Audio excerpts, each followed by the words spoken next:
Donc comme je le disais, euh, ces crises de l'État va fragiliser donc l'affirmation de l'État monarchique en France dans différentes périodes. On l'a vu avec les guerres de religion, où les nobles, que ce soit les frondeurs, enfin la Ligue protestante ou la Ligue catholique qui vont s'opposer au roi, mais ce ne sont pas les seuls, puisque euh, sous Henri IV, durant les guerres de religion, mais aussi sous Louis XIII, la haute noblesse va contester l'autorité royale. Alors vous pouvez changer de diaporama, ceux qui sont sur le diapo euh, en PDF. Je vais pas rappeler ce qu'on avait déjà vu dans le Grand 1, mais c'est un rappel. Je vous rappelle que sous Louis XIII, et avec l'aide de Richelieu, on a quand même les grands, ici avec le document 2, page 168, ces grands et les protestants vont contester l'autorité royale, et pour essayer donc de s'affirmer, Louis XIII, avec l'aide de son Premier ministre, on est page 14, Amandine. Les grands et les huguenots donc vont essayer de s'opposer au roi et Louis XIII et Richelieu vont donc avoir une politique beaucoup plus stricte, beaucoup plus rude envers ces derniers, notamment donc avec l'exécution, on l'avait vu sur place publique, des complotistes, notamment le marquis de Cinq-Mars et le marquis de Toux en 1642, qui complotaient contre Richelieu et qui voulaient donc la mort de Richelieu, donc sur place publique à Lyon. Par la même occasion, on l'avait vu avec les Huguenots, la prise des différentes places fortes. Euh, protestante, et notamment La Rochelle à partir de 1629, qui va aussi être un haut lieu de contestation du pouvoir royal sous Louis XIII. Mais ce qui va nous intéresser ici, dans cette contestation, c'est la contestation qui va arriver, donc c'est cette diapo prochaine, donc la diapo 15, une contestation à la mort de Louis XIII en 1643. Oula, je me suis trompé d'ailleurs dans mes dates. C'est pas 1670, c'est 1648, 1643. Euh, on va avoir une contestation du pouvoir monarchique, et notamment durant la jeunesse de Louis XIV, puisqu'on va avoir une période de régence avec ce qu'on appelle la Fronde.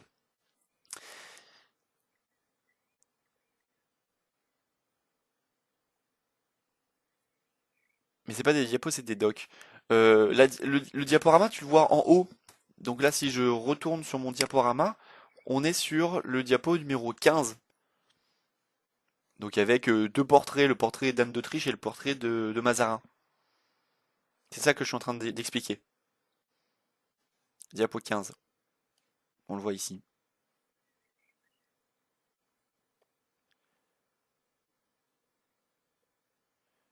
Quand je parle de diaporama, en fait, c'est la page.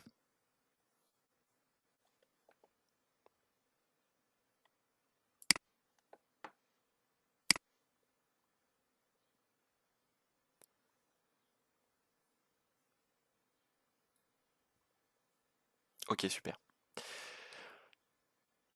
Donc, à partir donc de cette date de 1648-1653, on va avoir des contestations du fait en fait d'un régime politique qui est affaibli, puisque le roi Louis XIV, qui devrait arriver sur le trône, est trop jeune pour gouverner.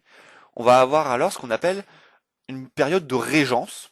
Donc qu'est-ce que c'est qu'une régence? C'est-à-dire que la mère du roi, donc Anne d'Autriche, que vous avez ici, va régner à la place de Louis XIV, va l'épauler dans ses politiques, et elle va régner avec l'aide d'un autre cardinal, c'est le cardinal Jules Mazarin, qui est italien, qui est au départ donc au service du pape, mais aussi ensuite au service de Richelieu. C'est une personne de confiance de Richelieu qui va être naturalisé français par la suite, est nommé cardinal et chef du conseil du roi, donc ministre, à partir de 1643 et à partir de la mort de Louis XIII et donc du règne, non pas personnel, mais du règne, du début du règne de Louis XIV. Il va gouverner en France de 1643 jusqu'à 1661, jusqu'à sa mort finalement. Et vous avez vu qu'à partir de 1661, Louis XIV va régner seul puisque il va prendre le pouvoir seul, puisque cette période de la Fronde va être très marquante pour le jeune roi. Alors cette régence, elle est liée à quoi? Et là, vous avez une diapo suivante, la diapo 16. Elle est liée donc aux lois fondamentales, on l'avait vu dans la première partie, aux lois fondamentales qui existent dans le royaume de France depuis le Moyen Âge. Ces lois fondamentales, elles sont ici. Je le rappelle, le roi est roi grâce à l'hérédité. C'est cette fameuse loi de primogéniture, c'est-à-dire que on a en France, le roi est forcément la personne, donc l'enfant le plus âgé, donc des fils du roi précédent, ou alors du descendant survivant le plus proche du roi, donc c'est-à-dire du frère cadet. C'est-à-dire que si le roi meurt sans héritier, c'est le frère du roi qui va devenir donc le roi, et ensuite c'est ses fils qui vont devenir rois. Donc c'est-à-dire que ce sont les cousins. C'est ce qu'on vous met ici. Il n'existe pas d'enfant illégitime. On est sur une branche légitime, donc forcément de mariage légitime, ainsi de suite. Et à la mort du roi, donc le successeur est automatiquement roi, mais le sacre n'intervient qu'ensuite, pour ajouter un caractère religieux au pouvoir royal, hein, un caractère divin. Deuxième élément de ces lois fondamentales, après l'hérédité, c'est la masculinité. Pardon. Alors ça date de Clovis, c'est ce qu'on appelle la loi salique, c'est-à-dire qu'on est sur une loi où seuls les hommes peuvent régner, et les filles et leurs descendants n'ont pas le droit sur la couronne, donc ne peuvent pas devenir rois. C'est une loi agnatique de partage salique, de loi salique. Si on prend des termes un peu plus scientifiques. Ensuite, la dictation du roi et de l'État, puisque le domaine royal, c'est-à-dire que les terres attribuées au roi sont inaliénables, c'est-à-dire qu'elles sont détenues par le roi, comme les biens personnels du roi. Le roi est forcément catholique en France, puisqu'il est sacré, il est sacré notamment à Reims. Il détient donc le pouvoir de faire des lois et le pouvoir aussi judiciaire. Et en même temps, le roi gouverne seul à partir du moment où il devient majeur, et le roi obtient sa majorité à l'âge de 13 ans, et pas à l'âge donc de 18 ans. C'est ce qu'on voit ici. Vous avez ici le portrait de Louis XIV en 1648, au début en fait, de la période de la Fronde. Il a à l'époque 10 ans, ce jeune roi, Louis. Donc c'est un bambin. Il est roi, certes, mais il ne peut pas gouverner seul, il ne peut pas gouverner donc sans l'aide de sa reine, donc de sa mère, pardon, sa reine mère, qui est donc, ou alors de son premier prince de sang, c'est-à-dire de son frère, qui pourrait l'aider, ou de son oncle. Voilà, donc vous avez donc Louis XIV au début de la Fronde. Je vous invite, petite parenthèse, à regarder donc la vidéo concernant donc la Fronde que je vous ai mis donc dans le cours. Cette vidéo va vous permettre de comprendre un peu les éléments importants qui mènent donc à une révolte de la haute noblesse face au pouvoir de Anne d'Autriche et de Mazarin, puisque en fait l'élément principal de la fronde donc des nobles, donc c'est la diapo suivante, c'est finalement la guerre de 30 ans, je la reprends, cette guerre de 30 ans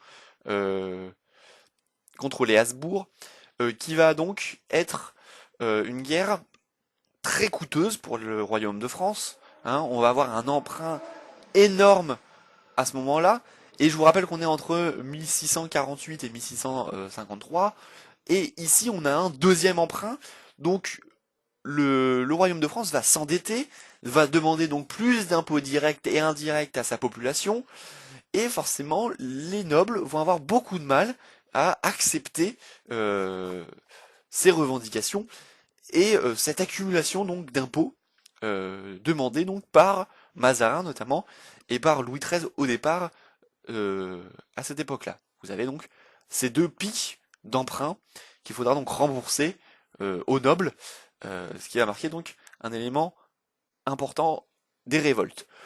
La première révolte qu'on va avoir, c'est, donc diapo suivante, Amandine et Mélina, c'est le document 2, page 170, c'est la révolte des parlements, et surtout la révolte du Parlement de Paris, je le rappelle.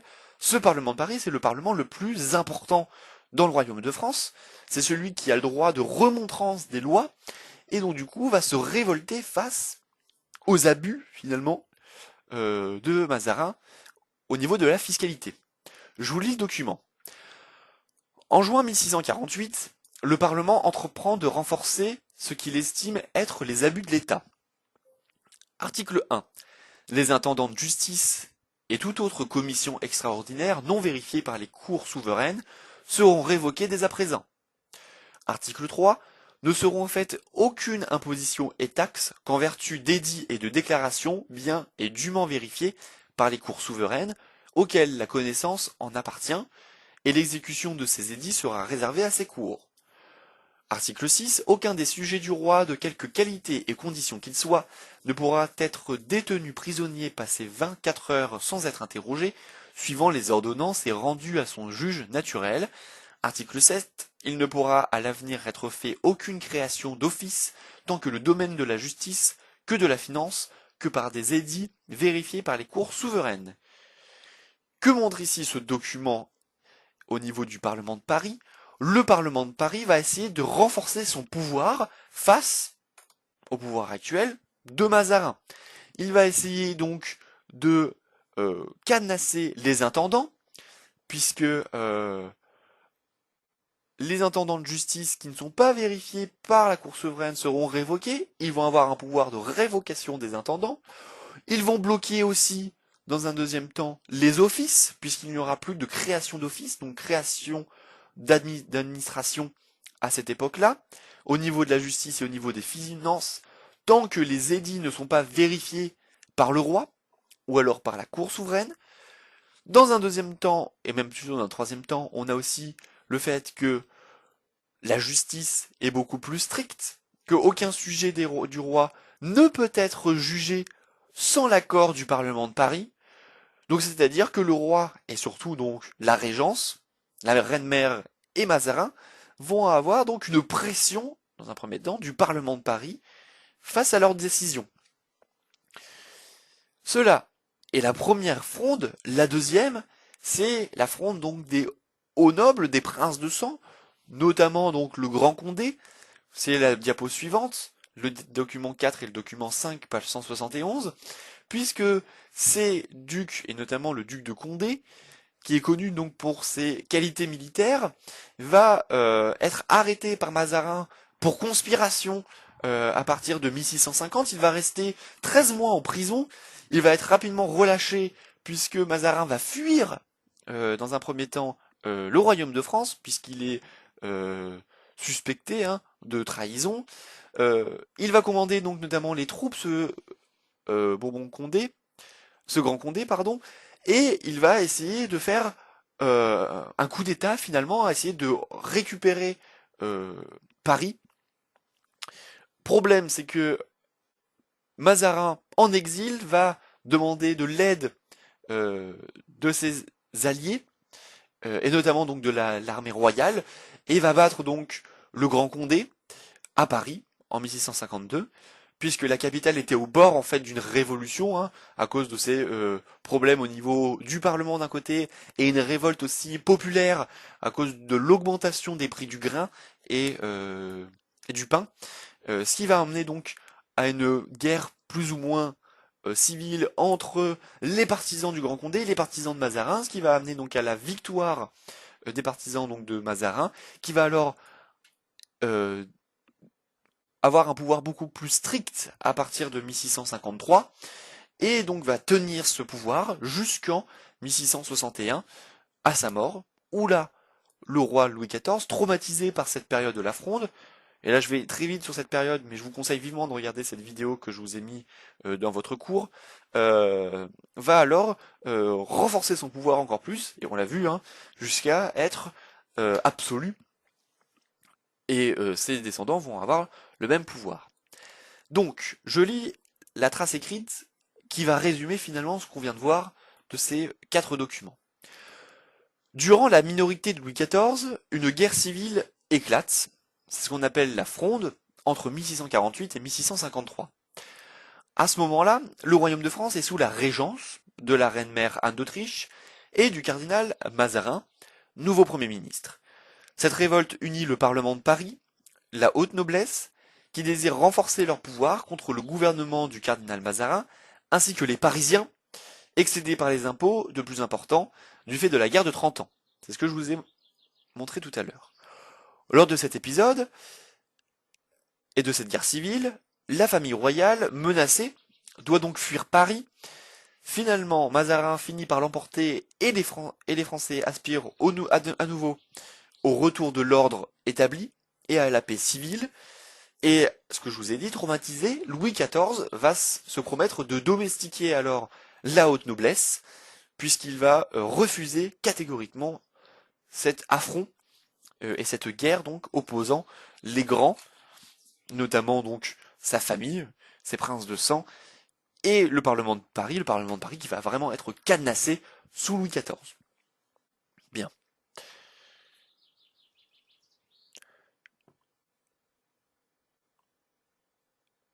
Alors je ne sais plus où j'en suis. Oui.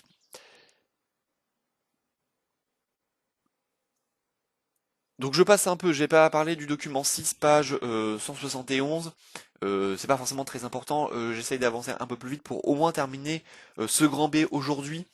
Et donc faire ce grand 3 la semaine prochaine, mercredi. Et comme ça, mercredi, on aura terminé ce chapitre. Et on pourra passer donc au chapitre prochain, dès vendredi prochain. Deuxième partie, donc on est sur la diapo numéro... pardon, on est sur la diapo numéro 21 pour les filles. Diapo 50, sinon pour le reste. Petit 2, après la haute noblesse, on va voir aussi les contestations liées aux révoltes populaires. Euh, Est-ce que ça limite l'absolutisme du roi ou non? C'est ce qu'on va voir aussi maintenant.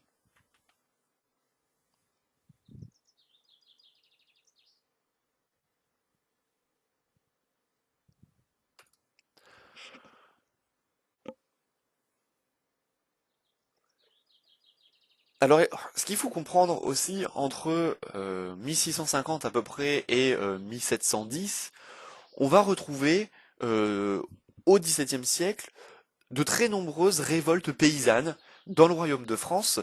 Il ne faut pas croire que les révoltes ne se font que par la haute noblesse et par les grands. Les peuples et la population de province, et notamment donc les paysans, vont se révolter très souvent euh, lors des règnes, notamment de Louis XIII et surtout sous Louis XIV, notamment à la fin de son règne. C'est ce qu'on vous montre ici avec le document 6, page 185. Alors globalement, on vous met en 1660, on a à peu près une soixantaine donc de rébellions, même pas de révoltes, hein.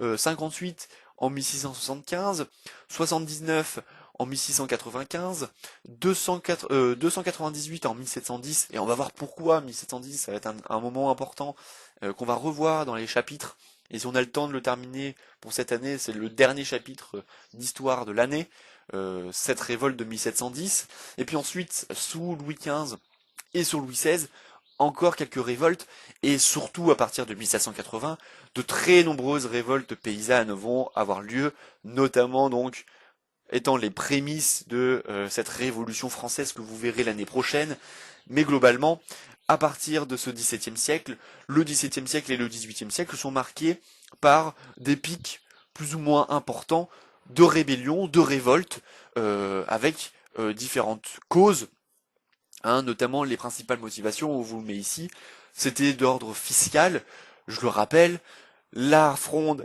a lieu puisqu'on a de nombreux emprunts liés à la guerre de 30 ans, par le roi de France sous Louis XIII et sous Louis XIV, et notamment sous la Régence, par l'imposition accrue des populations, par l'impôt direct avec la taille ou par l'impôt indirect sur les marchandises, et on a aussi des révoltes contre la justice, puisqu'on a une justice assez rigide sous Louis XIV, et aussi pour la nourriture, et c'est ce qui va nous montrer ici, ces 18%, c'est aussi ces rébellions de 1710, puisque, alors là je vous donne aussi tous les soulèvements paysans du XVIe et du XVIIe siècle. Vous voyez, il y en avait quand même une grande partie dans la Nouvelle-Aquitaine, donc c'est la diapo suivante, la diapo numéro 22 pour les filles.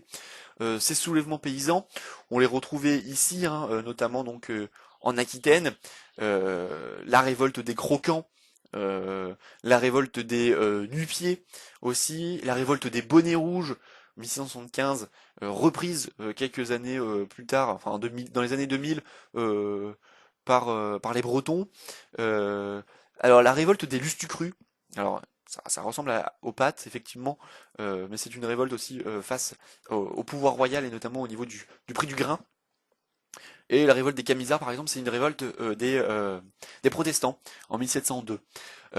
Cette révolte de 1710, ce pic qu'on a ici de 298 rébellions, elle est due à quoi? Elle est due notamment à la nourriture. Alors retenez-la énormément, retenez-la cette révolte de 1710-1709, puisque la France est touchée à partir de 1709 par une famine liée à ce qu'on appelle la petite âge glaciaire. Euh, L'hiver 1708 a été très très rude en France. On va avoir une très très mauvaise récolte du fait donc de températures très basses. On va descendre à peu près à moins 30, à peu près moins 30 degrés dans les mois de décembre et de janvier 1708 en France. Et donc du coup, on va avoir la réserve de grains qui va baisser significativement dans le royaume de France.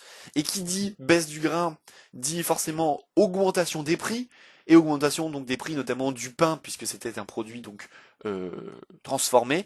Et donc on va avoir la crise du pain et de la nourriture à partir de 1709 et surtout 1710, puisque on va avoir donc une récolte très mauvaise auparavant, et le roi va être obligé de faire donc cette distribution de pain dans les rues de Paris, mais aussi dans les grandes villes de province, afin donc de nourrir le peuple qui meurt de faim du fait donc d'un hiver très rigoureux à cette époque.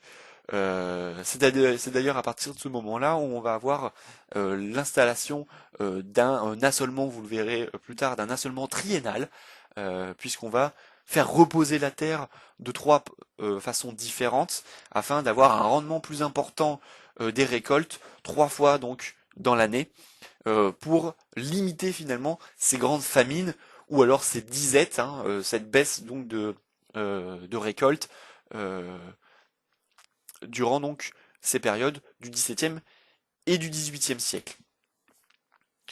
Donc, si je résume rapidement cette période sur les révoltes populaires que l'on retrouve sous Louis XIII et aussi sous Louis XIV. Le XVIIe siècle est marqué donc par de nombreuses révoltes populaires appelées ce qu'on appelle des jacqueries. Jacquerie, c'est un terme qu'on utilise depuis le Moyen Âge. C'est un terme qui désigne dans un premier temps la grande jacquerie de 1358 qu'on retrouve dans le royaume de France avec Étienne Marcel par exemple. Euh, mais aussi, ça va rassembler l'ensemble des révoltes paysannes à partir du Moyen Âge et surtout ce qu'on a aussi sous l'Ancien Régime. L'Ancien Régime, c'est le régime absolu, donc de la monarchie absolue, jusque la période révolutionnaire. Donc ces grandes jacqueries, elles sont régulières depuis le Moyen Âge, mais elles vont s'amplifier notamment sous les règnes de Louis XIII et encore plus sous le règne de Louis XIV. Alors c'est bien de faire un régime absolu, mais si c'est pour avoir des révoltes paysannes, est-ce que ça vaut le coup à voir? Ces révoltes populaires donc se multiplient à partir de 1590, avec un pic en 1709, je vous l'avais montré, hein, durant donc le grand hiver. Elles ont pour principale cause des pénuries alimentaires, crise de subsistance, des malversations des officiers, donc c'est-à-dire qu'on va avoir une corruption des officiers, et surtout l'augmentation des impôts, donc c'est-à-dire mauvaise récolte plus imposition beaucoup plus forte, plus pénurie alimentaire, égale révolte populaire, et révolte notamment 1709, vous en avez ici les terres avisées ici, mais ensuite une révolte de l'ensemble de la population française en 1709. La fin du règne de Louis XIV a été tumultueux puisque il est aussi en pleine guerre, et c'est ce qu'on verra notamment mercredi, puisque on vient de terminer donc ces contestations et ces divisions à l'intérieur du royaume. Maintenant, on va s'intéresser à l'affirmation de l'État contre les puissances extérieures, donc à l'affirmation de l'État à l'extérieur du royaume de France, en commençant par la guerre, euh, un outil d'affirmation monarchique de tous les rois, depuis François Ier jusqu'à Louis XIV, avec de nombreuses guerres que l'on va essayer de détailler mercredi prochain.